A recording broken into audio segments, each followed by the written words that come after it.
Salut à tous, c'est Pank de la chaîne, bienvenue sur cette vidéo qui aujourd'hui va parler MP3 d'hypnose, auto-hypnose. Et première question qui peut se poser, c'est est-ce que déjà les MP3 d'hypnose sont des MP3 d'auto-hypnose?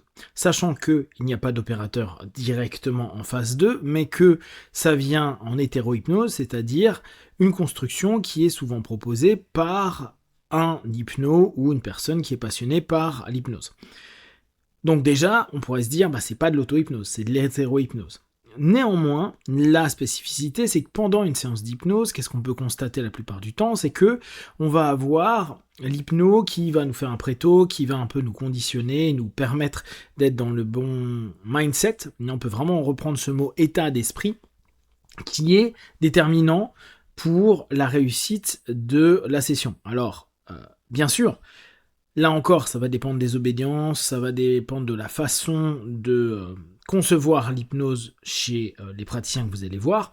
Mais par exemple, dans ma façon de voir, il doit y avoir une compliance, c'est-à-dire un accord, une validation et une envie d'aller dans le sens 2. Si on reprend Hellman, pour ceux qui suivent un petit peu les lives sur hypnothérapie, il était dans l'idée de dire « il faut que tu suives les instructions que je te dise, que je te partage ». Du coup, penser à ça, c'est que dans une session d'hypnose, on souhaite que le partenaire rentre dans son auto-hypnose au travers de l'accompagnement qu'on lui fait, et qu'elle mette en place un ensemble d'éléments, qu'elle fasse l'effort de construire, de créer, d'utiliser l'imagerie mentale pour quelque chose qui devrait lui apporter du bon. Dans le travail en MP3, c'est la même chose. C'est de dire, il va falloir que tu fasses un effort pour ne pas te dire le MP3 va me permettre d'aller mieux, mais le MP3 va me permettre de savoir où je vais me focaliser, à quoi je vais pouvoir me référer, vers quoi je vais pouvoir orienter mon esprit, mon imagerie mentale pour aller parler avec la facette subconsciente, c'est-à-dire imagination, valeurs, croyances, émotions, tout ce qui va être mémoire à long terme, tout ce qui va être valeurs, croyances, etc. Donc, à ce moment-là, on a quelque chose de bien spécifique, c'est-à-dire qu'on cherche à amener notre partenaire qui va écouter à entrer dans une intentionnalité spécifique et réussir à ce moment-là à suivre les instructions, mais bien sûr, c'est par lui-même, si on reprend vraiment une notion hellmanienne, qu'il va être dans sa phase de transe et dans son processus auto-hypnotique. Il y a une super question qui m'a été posée, c'est de savoir, on a une pathologie X, et est-ce que l'auto-hypnose ou / les MP3 d'hypnose peuvent permettre quelque chose par rapport à ça? Alors, plus j'évolue au travers de ma pratique, plus je vous propose des MP3, plus j'ai des feedbacks qui sont vraiment passionnants, plus je peux dire un petit peu ce qui se passe dans l'hypnose. Alors là encore, ça dépend des obédiences, mais moi, dans ma façon de percevoir les choses, c'est plus tu sais ce que tu as comme problématique, plus tu as pu voir si ta problématique, elle est physique, si elle est psychologique, si elle a des références cliniques, c'est-à-dire il y a des problématiques qui font que normalement, là, il y a ton corps qui déconne là-dessus, ou il y a ta tête qui déconne là-dessus, etc., etc. Au moins, on sait ce qu'on va aller travailler. N'oubliez pas, l'hypnose ne se substitue pas à la médecine, mais l'hypnose peut aller dans un impact suffisant qui se passe souvent par le recadrage, de croyances qui vont amener une autre façon d'aborder les choses et possiblement impacter les symptômes, voire les causes. Les causes, ça dépend si c'est ultra physiologique et qu'il y a quelque chose qui est cassé. Non, l'hypnose va pas vous réparer. Le corps sait très bien le faire par lui-même. Mais peut-être aider à une accélération ou si ça n'accélère pas purement physiquement, la sensation de sentir mieux plus rapidement, et ça a beaucoup d'influence parce que on sait que l'état d'esprit peut jouer sur nos maladies, nos blessures, etc. Donc, non, écouter un MP3 d'auto-hypnose sur un thème X en se disant oui, c'est globalement ce que j'ai, c'est pas dit que ça fonctionne. Ça ne veut pas dire non plus que ça ne fonctionnera pas, ça, le gros problème, c'est qu'on peut pas vous garantir que ça marche, on peut pas vous garantir que ça ne marche pas. C'est juste que plus on sait ce que l'on a, donc les besoins qui sont derrière j'ai besoin d'avoir plus de confiance là-dessus, ou j'ai besoin de me dire que mon système immunitaire peut se développer par rapport à cette problématique-là, j'ai besoin de gagner en énergie, j'ai besoin d'imaginer, je sais pas, mon côlon irritable être moins irrité, je peux imaginer plein de choses, et là on sait qu'il y a du feedback. On a du feedback parce que ça fait des années que c'est observé d'un point de vue clinique, d'un point de vue après études, et on a des taux de réussite qui sont importants sur certains thèmes. Sur d'autres, beaucoup moins. Ça ne veut pas dire qu'il ne faut pas essayer. L'idée étant derrière, il faut que je sois déjà certain que ce que je vais faire, alors certain, le mot certain il est abusé, mais il faut que j'ai la conviction que ce que je vais mettre en place puisse m'aider. Ça ne veut pas dire que ça va m'aider, mais que ça m'ouvre une perspective de possible. Or, trop souvent, quand on tombe sur des MP3 d'hypnose, on se dit « j'ai tout essayé, pourquoi pas ?» Là encore, il peut y avoir des succès, je ne vais pas revenir dessus.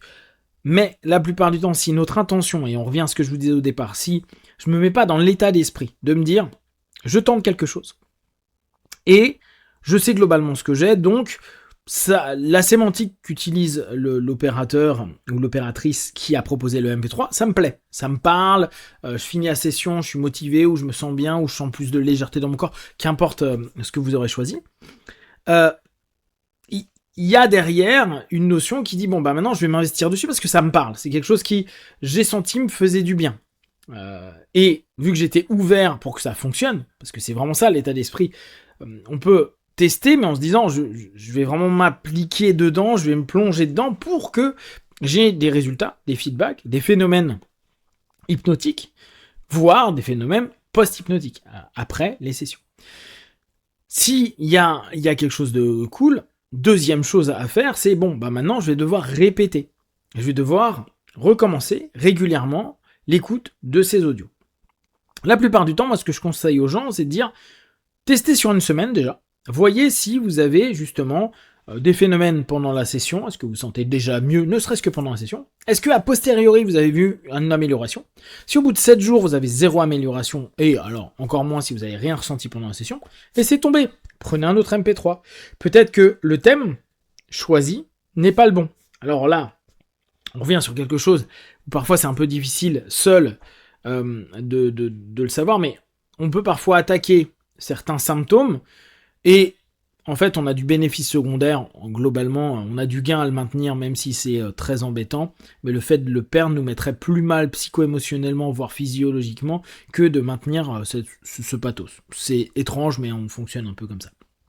Donc du coup il est possible que le problème ne soit pas ce qu'on est en train de traiter symptomatiquement, mais un autre problème, et c'est là où parfois votre introspection peut dire « Ah ouais, mais moi ça me semble être lié à, je sais pas, à ma démission au boulot, ou un problème que j'ai au boulot, un problème de famille, ou un problème de mon enfance. » Et allez plutôt prendre un MP3 qui correspond à cette problématique-là. Et ça se trouve, vous allez avoir un cause à effet, c'est-à-dire en travaillant sur problématique boulot, relationnelle ou enfance, vous allez impacter la pathologie sur laquelle initialement vous vous êtes plongé. Si vous n'avez pas ce recul-là, n'hésitez pas à aller voir un hypno, un psychothérapeute ou un praticien qui pourra vous aider pour un peu mettre le doigt sur le point problématique. Donc, tentez un laps de temps. Si ça marche bien, par contre, au bout de ces 7 jours-là, continuez. Continuez jusqu'à ce que vous soyez complètement satisfait.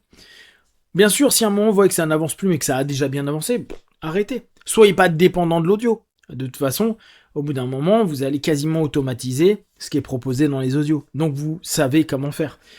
L'idée étant toujours la même, de tendre à améliorer notre état psychique, physique, émotionnel, etc. Et de pouvoir trouver ce qui correspond le mieux. Et vous allez voir, je reprends moi avec ma petite expérience, j'ai des MP3 où l'induction est très rapide et il y en a qui détestent ça. Et il y en a qui, au contraire, ils s'en fichent complètement, et ça leur permet de passer 10 minutes sur quelque chose qui leur correspond.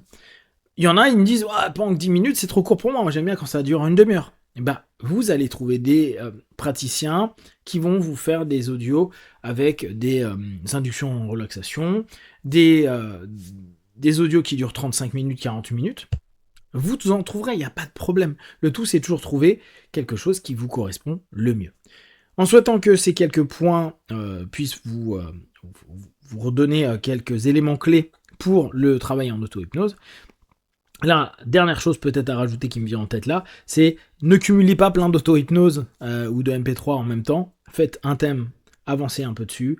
Quand vous vous sentez satisfait, entre guillemets, en tout cas que vous êtes moins en galère avec ce thème-là, vous pouvez travailler autre chose pendant un laps de temps pour un peu décanter, et puis vous pouvez revenir dessus si à un moment vous sentez le courage, l'envie et la capacité d'aller faire avancer encore cette problématique numéro 1. Si vous avez des questions, des remarques, partagez-les, comme d'habitude, de tout ce que je propose. Ne prenez que ce qui est bon et juste pour vous, testez, observez, analysez et concluez. Be one, ciao.